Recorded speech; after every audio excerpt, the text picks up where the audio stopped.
नमस्कार दोस्तों, आइए हम आज आपको सुनाते हैं हारे का सहारा बाबा खाटू श्याम जी की संपूर्ण कहानी। बाबा खाटू श्याम का संबंध महाभारत काल से माना जाता है। यह पांडुपुत्र भीम के पौत्र थे। ऐसी कथा है कि खाटू श्याम की अपार शक्ति और क्षमता से प्रभावित होकर भगवान श्री कृष्ण ने इन्हें कलयुग में अपने नाम से पूजे जाने का वरदान दिया था। खाटू श्याम को भगवान श्री कृष्ण के कलयुगी अवतार के रूप में जाना जाता है। ऐसा कहे जाने के पीछे एक पौराणिक कथा है। राजस्थान के सीकर जिले में इनका भव्य मंदिर स्थित है, जहां हर साल बड़ी संख्या में श्रद्धालु आते हैं। लोगों का विश्वास है कि बाबा श्याम सभी की मुरादों को पूरा करते हैं और कलयुग में हारे का सहारा है।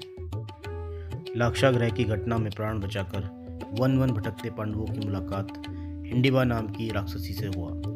वह भीम को पति रूप में प्राप्त करना चाहती थी। माता कुंती की आज्ञा से भीम और हिडिंबा का विवाह हुआ, जिससे घटोत्कच नाम का पुत्र हुआ।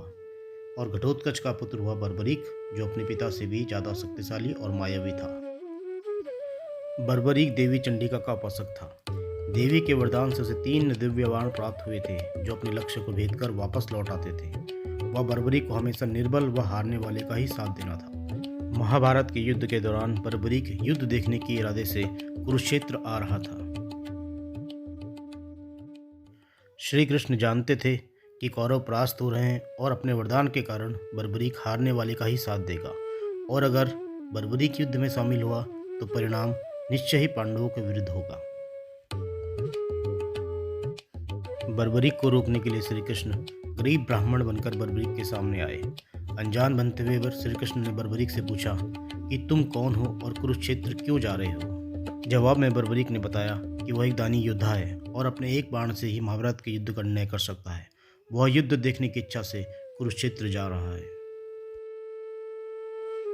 श्री कृष्ण ने बर्बरीक की परीक्षा लेने के लिए उसे एक ही तीर से एक पीपल के वृक्ष के समस्त पत्तों में छेद करने को कहा और एक पत्ता अपने पांव के नीचे दबा लिया।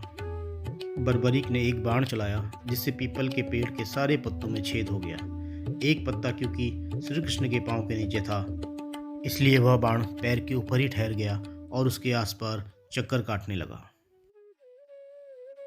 श्री कृष्ण बर्बरीक की क्षमता से हैरान हो गए और किसी भी तरह से इसे युद्ध में भाग लेने से रोकना चाहते थे। इसके लिए श्री कृष्ण ने बर्बरीक से कहा कि तुम तो बड़े पराक्रमी हो, मुझ गरीब को कुछ दान नहीं दोगे।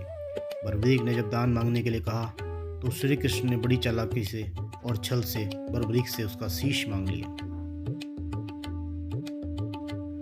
बर्बरीक समझ गया कि यह ब्राह्मण नहीं कोई और है और वास्तविक परिचय देने को कहा। श्री कृष्ण ने जब अपना वास्तविक परिचय दिया तो बर्बरीक ने खुशी खुशी शीश दान देना स्वीकार कर लिया।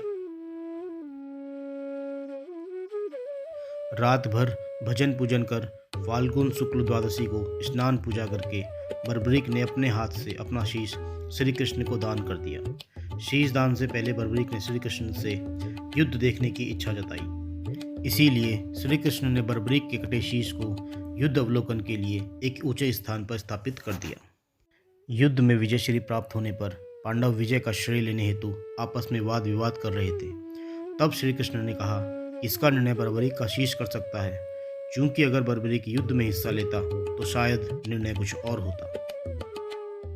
बर्बरीक के शीश ने बताया कि युद्ध में श्री कृष्ण का सुदर्शन चक्र चल रहा था, जिससे कटे हुए वृक्ष की तरह योद्धा रणभूमि में गिर रहे थे और द्रौपदी महाकाली के रूप में रक्तपान कर रही थी।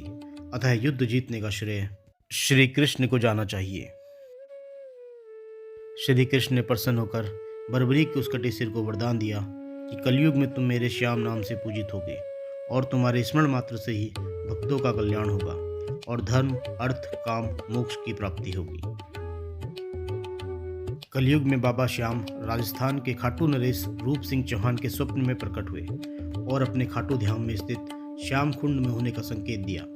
खाटू नरेश द्वारा संवत 1777 में खाटू श्याम जी के मंदिर का निर्माण करवाया गया और तब से श्री कृष्ण खाटू श्याम के रूप में भक्तों के दुखों का निवारण कर रहे हैं। प्रत्येक वर्ष होली के दौरान खाटू श्याम जी का मेला लगता है। इस मेले में देश विदेश से भक्तजन बाबा खाटू श्याम जी के दर्शन के लिए आते हैं। इस मंदिर में भक्तों की गहरी आस्था है। बाबा श्याम, हारे का सहारा, लगदातार खाटू श्याम जी, मोवरी नंदन, खाटू का नरेश और शीश का दानी, इन सभी नामों से खाटू श्याम को उनके भक्त पुकारते हैं। भक्तों की इस मंदिर में इतनी आस्था है कि वो अपने सुखों का श्रेय उन्हीं को देते हैं। भक्त बताते हैं कि बाबा खाटू श्याम सभी की मुरादें पूरी करते हैं। खाटू धाम में आस लगाने वालों की झोली बाबा खाली नहीं रखते हैं। ऐसी मान्यता है कि कलयुग में बाबा खाटू श्याम की महत्वता दिन ब दिन बढ़ती रहेगी। जय बाबा खाटू श्याम जी की, जय श्री श्याम जी की।